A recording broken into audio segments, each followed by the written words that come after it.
há uma pergunta que talvez nunca tenha passado pela sua mente. E se você tivesse passado anos orando, sem compreender o verdadeiro poder da oração? Pense nisso por um instante. Milhões de pessoas oram todos os dias, antes de dormir, ao acordar, nos momentos de gratidão, nos corredores silenciosos dos hospitais, nas madrugadas em que o medo parece maior do que a esperança. Algumas encontram paz, outras encontram direção. Algumas conseguem atravessar as maiores tempestades da vida sem perder a fé, enquanto outras, mesmo orando com sinceridade, sentem como se suas palavras nunca ultrapassassem o teto do quarto. Por quê? O que faz com que a oração transforme profundamente algumas pessoas, enquanto outras saem dela exatamente como entraram? Foi essa pergunta que me fez olhar para os ensinamentos de Napoleon Hill sob uma perspectiva completamente diferente.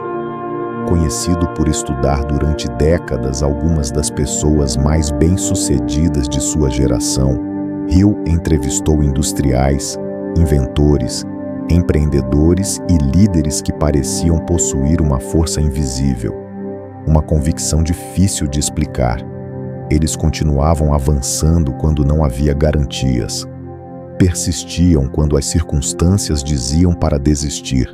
Acreditavam antes que qualquer evidência aparecesse diante dos seus olhos. E aos poucos, Napoleon Hill começou a perceber que existia algo em comum entre essas pessoas. Não era apenas talento, não era apenas inteligência, e certamente não era sorte. Era uma espécie de fé ativa, uma confiança interior capaz de sustentar decisões, atitudes e esperança, mesmo quando tudo parecia impossível. E talvez seja justamente aqui que esteja a pergunta mais importante deste vídeo. Será que a oração serve unicamente para apresentar nossos pedidos a Deus? Ou será que ela também transforma silenciosamente a nossa própria mente? Será que ela existe apenas para tentar mudar aquilo que está acima de nós? Ou também para mudar aquilo que existe dentro de nós? E se o verdadeiro poder da oração nunca tivesse sido apenas pedir por circunstâncias diferentes, mas permitir que nós nos tornássemos pessoas diferentes enquanto atravessamos essas circunstâncias? Hoje, nós vamos explorar o que Napoleon Hill percebeu sobre o poder da oração. Por que tantas pessoas oram sem experimentar transformação? O princípio espiritual que pode mudar a forma como você enfrenta o medo e a incerteza. E por que, talvez, o maior milagre da oração não seja receber exatamente aquilo que desejamos, mas descobrir a força, a clareza e a paz que surgem dentro de nós quando aprendemos a acreditar antes mesmo de enxergar. Porque no final das contas, a pergunta não é apenas se Deus ouve as nossas orações. A pergunta é: quem nós estamos nos tornando cada vez que escolhemos orar? Talvez o maior equívoco que cometemos ao pensar sobre oração seja acreditar que ela só tem valor quando muda imediatamente aquilo que está ao nosso redor. Nós oramos esperando uma resposta rápida, uma porta se abrindo, um problema desaparecendo, uma notícia diferente. E quando isso não acontece no tempo que imaginamos, concluímos que nada aconteceu. Mas e se alguma coisa estivesse acontecendo? E se a primeira transformação promovida pela oração não fosse externa, mas interna? Napoleon Hill percebeu que as pessoas extraordinárias que estudou compartilhavam uma característica em comum. Elas não esperavam sentir confiança para agir. Elas cultivavam confiança antes da evidência. Não esperavam que o medo desaparecesse completamente para continuar avançando. Elas escolhiam avançar apesar do medo. Não aguardavam circunstâncias perfeitas para acreditar. Elas acreditavam antes que as circunstâncias mudassem. E talvez seja exatamente isso o que chamamos de fé ativa. Uma fé que não é passiva, uma fé que não cruza os braços esperando que a vida aconteça, mas uma fé que molda a maneira como pensamos, decidimos e enfrentamos cada desafio. Pense por um instante nas orações que você fez nos momentos mais difíceis da sua vida. Talvez você tenha pedido para que Deus removesse a dor. Talvez tenha pedido por uma solução imediata. Talvez tenha implorado para que tudo voltasse a ser como antes. Mas olhando para trás, quantas vezes você percebeu que, antes de mudar a situação, algo começou a mudar dentro de você? A ansiedade deu lugar à serenidade. O desespero foi substituído por clareza. A fraqueza revelou uma força que você nem sabia que possuía. A resposta talvez não tenha chegado da maneira que você esperava, mas você já não era a mesma pessoa, e talvez seja justamente esse um dos maiores poderes da oração. Ela não apenas nos ajuda a suportar a espera, ela nos transforma durante a espera. Enquanto o cômodo ensina que só podemos acreditar depois de ver resultados, a fé nos convida a desenvolver uma confiança que antecede as evidências, não uma negação da realidade, não um otimismo ingênuo, mas a decisão silenciosa de não permitir que o medo determine quem nos tornaremos, porque a verdadeira fé não ignora as tempestades, ela simplesmente se recusa a entregar a elas a palavra final. E é aqui que surge uma das ideias mais profundas de toda esta reflexão. Existe um princípio antigo, registrado há milhares de anos nas Escrituras, que descreve exatamente essa postura interior. Um princípio que talvez explique por que tantas pessoas conseguem permanecer firmes, mesmo quando tudo parece impossível. E é sobre ele que vamos falar agora. Existe um versículo na Bíblia que sempre intrigou estudiosos, teólogos e pessoas de fé ao longo dos séculos. Uma frase curta, mas capaz de desafiar completamente a forma como enxergamos a realidade.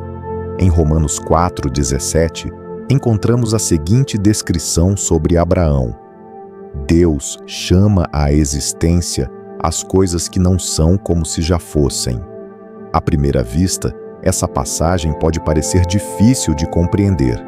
Algumas pessoas interpretaram essas palavras como uma espécie de fórmula para conseguir tudo o que desejam.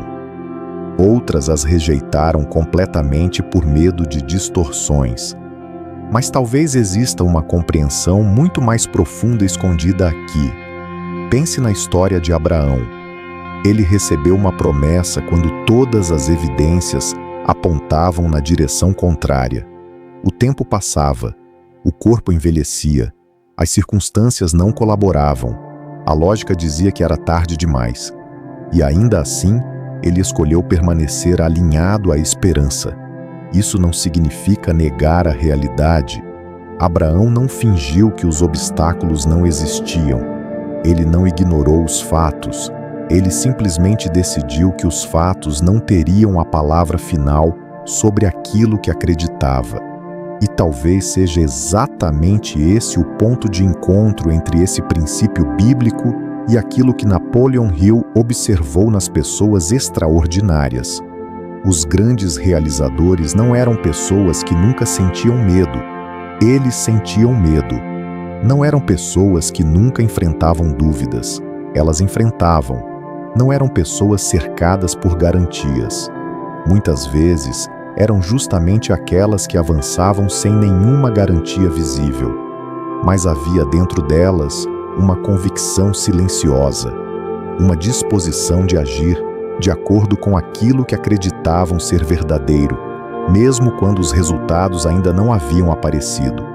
Talvez seja isso o que chamamos de fé ativa, a capacidade de continuar sem enxergar tudo, a coragem de plantar enquanto ainda não existe colheita, a serenidade de permanecer firme quando o mundo inteiro diz para desistir.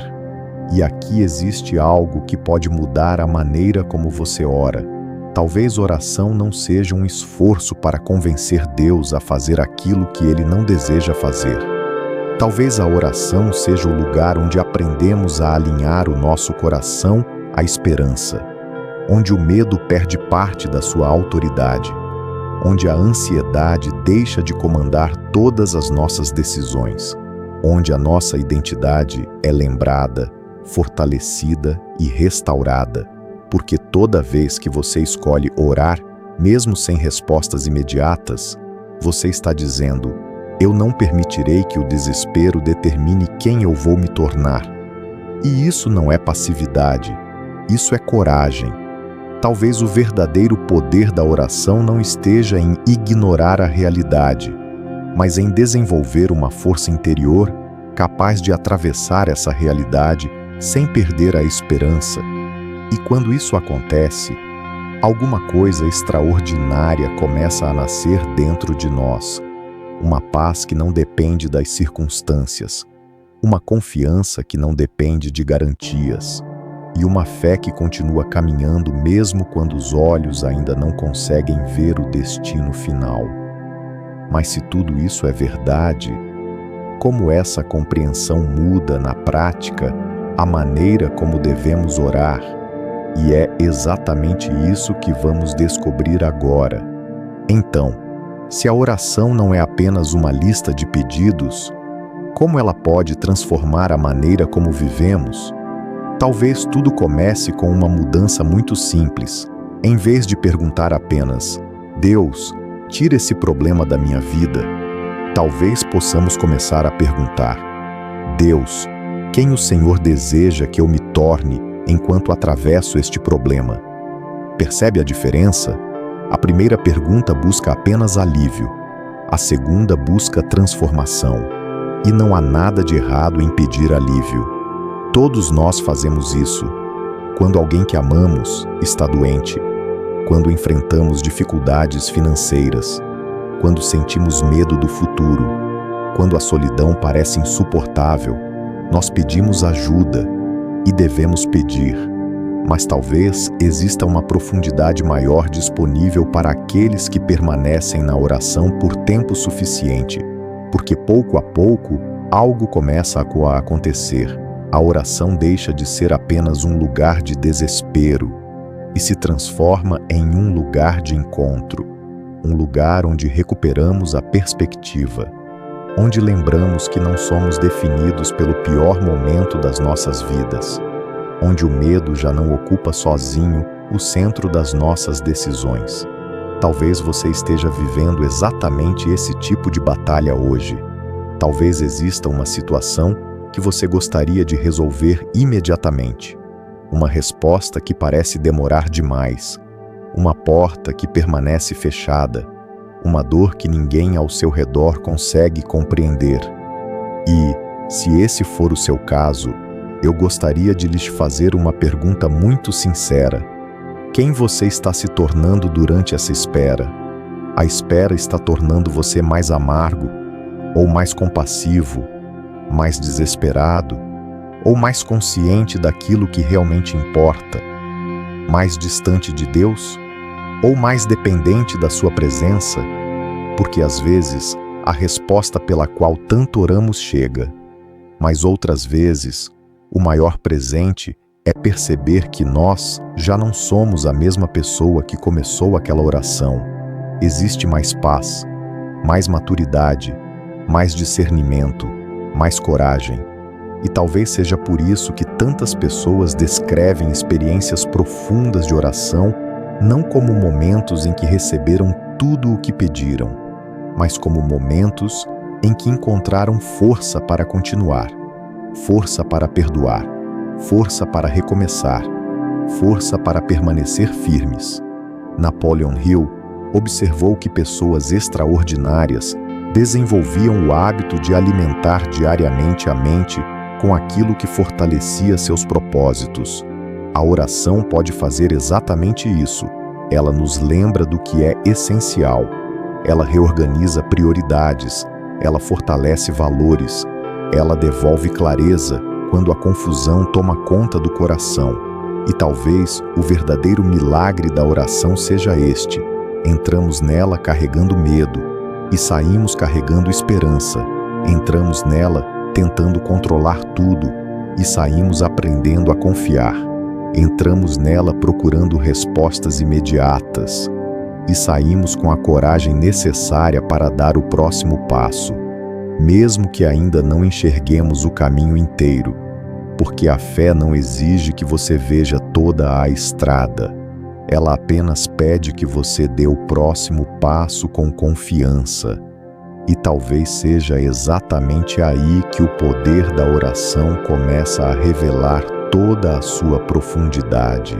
Então, Napoleon Hill estava certo sobre o poder da oração?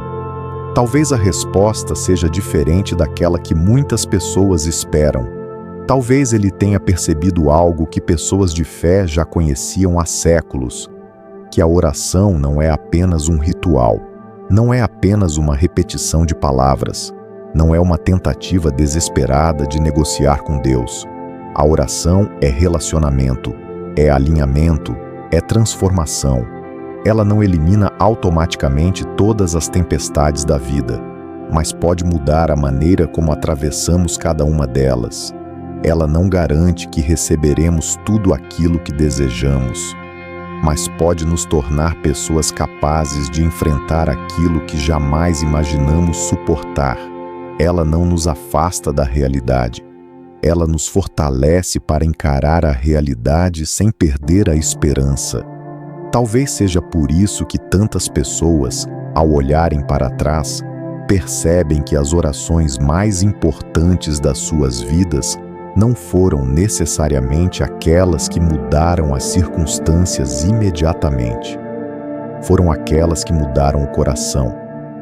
Foram aquelas que devolveram paz quando não existiam respostas. Aquelas que trouxeram coragem quando o medo parecia maior. Aquelas que impediram que o desespero tivesse a palavra final.